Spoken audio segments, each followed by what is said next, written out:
She's back by popular demand. She is State Senator Holly Schepisi, a Republican from Bergen County. She's the conference leader in the Senate with her party. Good to see you, Senator. Great to see you too, Steve. Let everyone know what a conference leader is.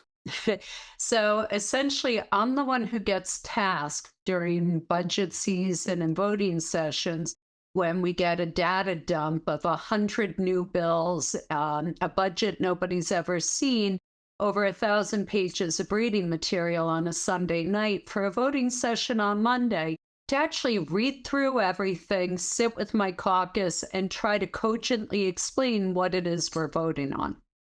You did not give a lot of confidence to voters just then. Who just, what do they do down there? So how about this? Okay. So one of the first things I wanted to talk to you about, and then we're taping on the 22nd of July, this will be seen later, was we have a graphic that'll come up right now. It's called Trust in Our Elections. And Holly, we've known each other for more than a few years. And straight up, I was about to say, look, our elections are secure.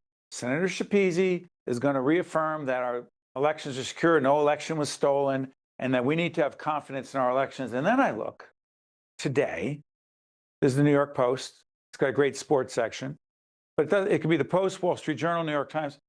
You may have heard about this, Senator. The Governor Sherrill, admitted yesterday that the state registered 6,600 non-citizens to vote because of a software glitch, in quotes, by an outside vendor, and at least 400 of those people voted in the last, well, in 2025, I think it was.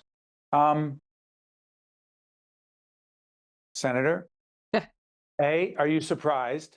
Unfortunately, no. And I have been a firm proponent of talking about elections are secure. We need confidence in our electoral system. But back in 2018, when I was then an assemblywoman, I was vigorously opposing certain initiatives that my Democratic colleagues were putting forth, indicating that they were going to erode confidence in the system. 2018, they implemented the legislation that would make it automatic opt-in. If you went to the Motor Vehicle Commission, you would be automatically registered to vote.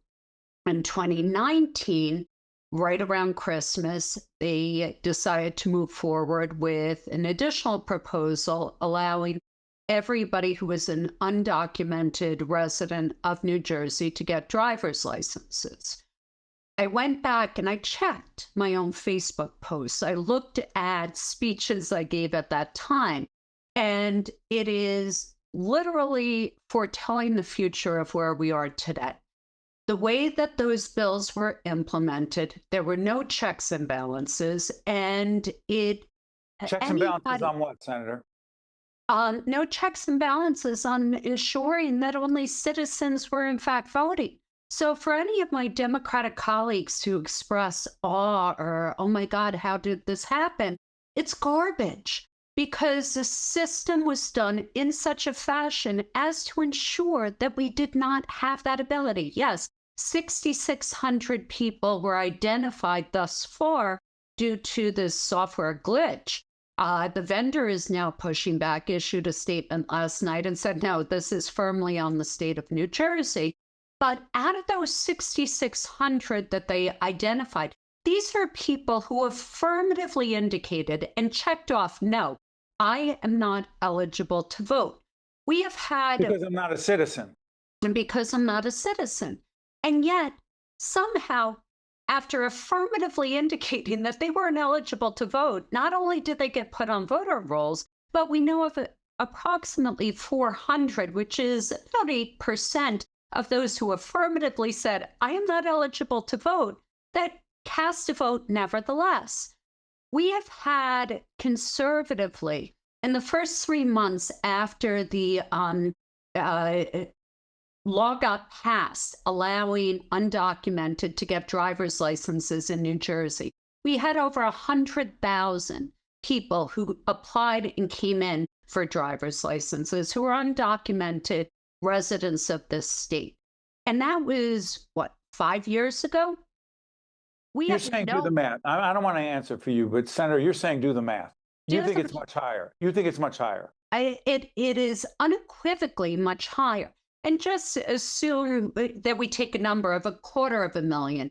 There are approximately 500,000 eligible driving undocumented in the state. You take 8% as the blended average. We're looking at a minimum 40, 50,000 people who probably may have voted, and that is meaningful. We've had elections since that time with the assembly. We lost two of our colleagues, one in D8. He lost Tight. his seat by only 54 votes in 2023. We had D2, Claire Swift. She lost her seat by approximately, I think it was 845 votes. This is not just something we gloss over.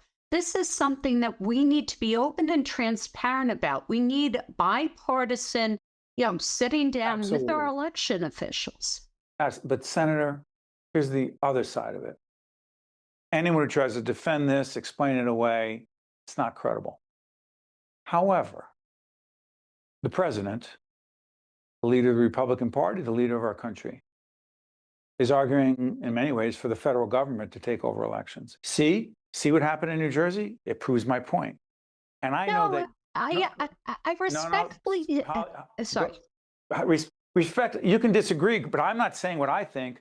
I'm saying what the president is saying. He's saying, see, this is an example of what I'm talking about. But the president also goes around saying constantly that the 2020 election was stolen. See, you have always been a reasonable, moderate, thoughtful, excellent legislator. I know you don't believe that, but now you know this horrific situation, embarrassing, terrible, which you foretold earlier, what you just talked about. You know this is going to be used to do all kinds of things that I know you don't want to see happen, because we don't want the feds taking over elections, do we? Well, if we don't want feds taking over elections, New Jersey has to do the right thing. Agreed. New Jersey has to allow a full audit, internally bipartisan, to take place. And wherever we end up, we end up. But we need to ensure for our population, our residents in New Jersey, people like myself who have always been balanced and fair on this, to actually have trust that we are doing the right thing in New Jersey. And right now, there is nobody I know of in the past 24 hours that has that trust. And so this is a critical juncture for our state. We just had at our last voting session, the day of the budget, the Voter Empowerment Act. We specifically on the floor asked for amendments to ensure that only citizens can vote. And in New Jersey, it's the tip of the iceberg. You have people who are dead, who are still getting vote by mail ballots with repeated calls saying, please take my dead father off the rolls. You have people who are being now, as they leave prison, being automatically enrolled to vote. Senator, I'm sorry for interrupting. I'm going to say this. Everything you're saying is legitimate and credible. That's not the same as the president and others saying the election is rigged. That's sloppy, crappy administrative efforts that don't make any sense, that the bureaucracy is not working, and no one's going to disagree with you that we need to do better, and the audit, bipartisan. That's, and I know that's not the same as rigging an election to make sure. How could it be that the president says that 2020 was rigged? 2016 was not rigged. 2024 was not. The elections I win, they were good. The elections I lose, rigged. The elections of people I support, they lose, they're rigged. The other way, they're good. That's not what you're talking about, Senator. No, I'm not talking about that. But in fairness to President Trump and his administration, I don't think this would have been released had they not written the letter to the state, and had he not had his little thing saying that he's doing an investigation, that this is what they found at the federal level. Because it's come out in the past 24 hours that The state was aware of this issue back in 2024. It's been In the 2 Murphy years. administration. Yes. So And hold on one second. You're saying that the head of Homeland Security, Mr. Mullen, appointed by the president, who sent a letter to the Secretary of State, and I believe in New Jersey, that happens to be the Lieutenant Governor Right. Dale Caldwell. Hey, we need this, and this information, and if we don't get it from you, we are going to withhold federal funding. You believe that's what caused this? unequivocally, it is the only reason that this came out the week that it came out. Otherwise, people have had knowledge. The legislature hasn't had knowledge. The press hasn't had knowledge. The people at the state haven't had knowledge. But this is something that they've been aware of for 2 years. And that does not When you sit say well they, with me. when you say they, Governor Sherrill has not been in. I'm not here to defend Governor Right. Sherrill. She's been in office since January. The Murphy administration were there before that. She actually said publicly this happened in a previous administration. The fact that it happened in a previous administration, look, I'm not blaming Governor Sherrill for this at all. Who's responsible, Senator? My Democratic colleagues who willfully put through back-to-back legislation and stripped out any protections to ensure that this would not occur, and the prior governor. And when we got up and really logically and impassioned and spoke about this real time, we were dismissed. We were called xenophobes. We were called a whole host of terrible things where it was a very legitimate point, and there were so many better ways to do this. They included language in that bill that prohibited the Motor Vehicle Commission from sharing information with fellow New Jersey state agencies. That's wrong.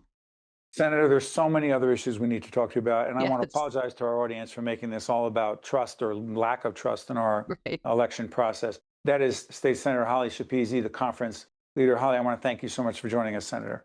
Thank you. You got it. I'm Steve Adubato. Thank you for watching. We'll see you next time. Think Tank with Steve Adubato is a production of the Caucus Educational Corporation. Funding has been provided by RWJ Barnabas Health. Learn more at rwjbh.org. The Turrell Fund, a foundation serving children. The Burke Foundation. New Jersey Sharing Network.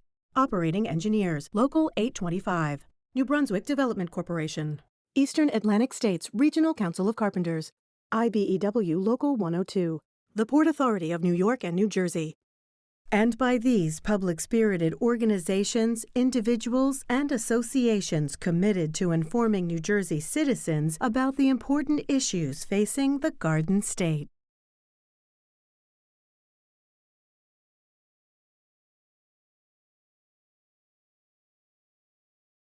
Promotional support provided by NJ.com and by New Jersey Globe. At the Turrell Fund, we know that all New Jersey families deserve access to affordable, high-quality childcare. Early childhood education supports healthy brain development and provides essential support to power the economy, enabling parents to work, businesses to operate, and communities to thrive. The Turrell Fund is proud to be part of Start Strong NJ, a statewide initiative to put affordable, high-quality childcare within reach of all New Jersey families. Learn more at turrellfund.org and startstrongnj.org.